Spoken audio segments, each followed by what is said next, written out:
Half a century has passed since a human being last walked on the moon.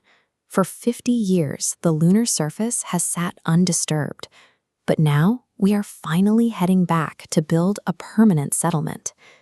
The Apollo missions achieved their primary goal, beating the Soviet Union to the lunar surface. Once that geopolitical race was won, the program was shut down. The massive Saturn V rockets delivered astronauts for 3-day trips, but they left behind no long-term infrastructure, no base, and no way to sustain a continued presence. If we want to expand into the cosmos, our strategy has to evolve. We have to move past short-term nationalistic sprints and focus instead on constructing the foundation for a permanent, off-world civilization. This new effort is called the Artemis program. While its immediate destination is the moon, its ultimate target lies much further away. The true objective of Artemis is reaching Mars. A trip to the moon takes 3 days. If something goes wrong, help is a realistic possibility. Mars is an entirely different equation. It requires a harsh 6 to 9 month journey where astronauts are entirely on their own, and emergency rescue is impossible. That makes the moon the perfect proving ground.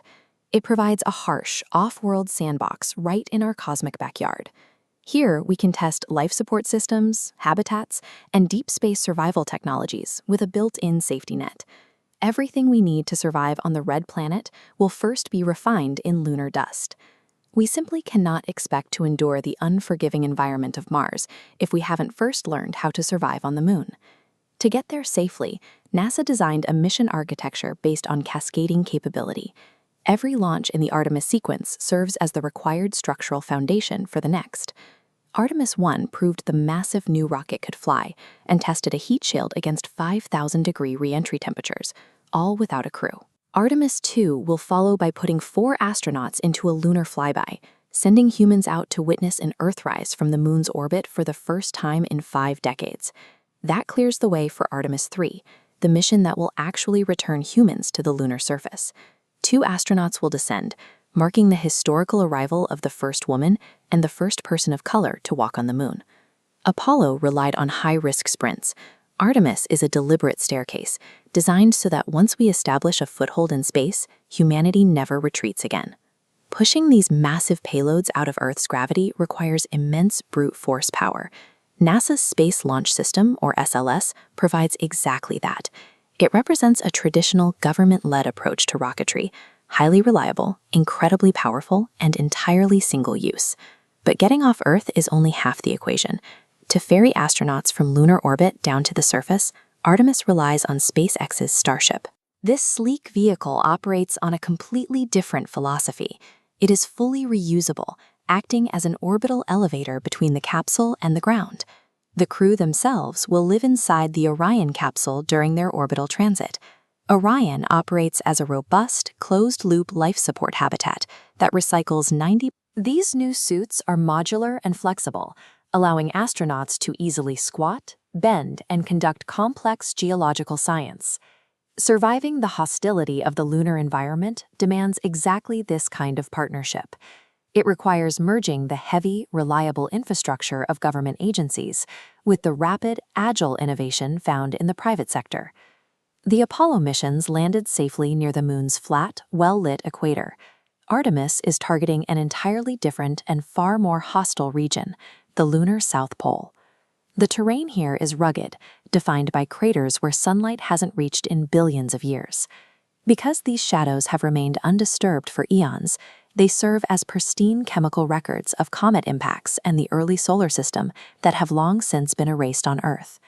Hidden inside that freezing, eternal darkness is an incredibly valuable resource: massive deposits of ancient water ice. Mining this ice allows us to separate water molecules into their base elements. The oxygen will be captured for breathable air, while the hydrogen will be refined into high-grade rocket fuel. Right next to those dark, icy craters sit the peaks of eternal light.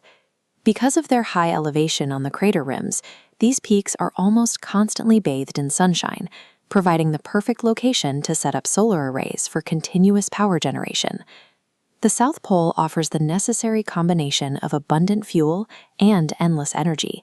It operates as a natural cosmic gas station, dramatically lowering the cost of deep space travel and making the leap to Mars physically possible. The infrastructure expands even further in the 2030s with the construction of the Lunar Gateway. This modular space station will sit in orbit above the Moon, serving as a staging point for extended surface expeditions and deep space research. Down on the surface, crews will rely on in situ resource utilization, or ISRU. This simply means living off the land, using advanced equipment to extract necessary elements like oxygen directly from the surrounding lunar dirt. Executing this architecture carries immense risk. The mission requires orbital refueling at a scale never before attempted. Astronauts will face prolonged exposure to deadly deep space radiation, and the entire program remains vulnerable to shifting political priorities back on Earth. The technical and financial perils are staggering, but committing to this permanent orbital and surface infrastructure is the only way to ensure we do not face another half-century of stagnation. During the Cold War, the space race was a solitary, nationalistic contest. The Artemis program operates on a completely different model. It relies on a massive coalition of international partners, with European space agencies supplying critical hardware like the Orion service module. This global cooperation is rapidly expanding. Nations like India, operating through ISRO, are actively sharing lunar data and laying the groundwork for deep integration in future missions. We are building the foundation for a trillion-dollar space economy, analyzing the billion-year-old history preserved in the lunar ice, and taking the first tangible step toward becoming a multi-planetary species. Establishing a permanent presence off our homeworld gives humanity its ultimate insurance policy. It proves that our drive to explore hasn't faded, and that our relentless curiosity will keep pushing us further into the dark.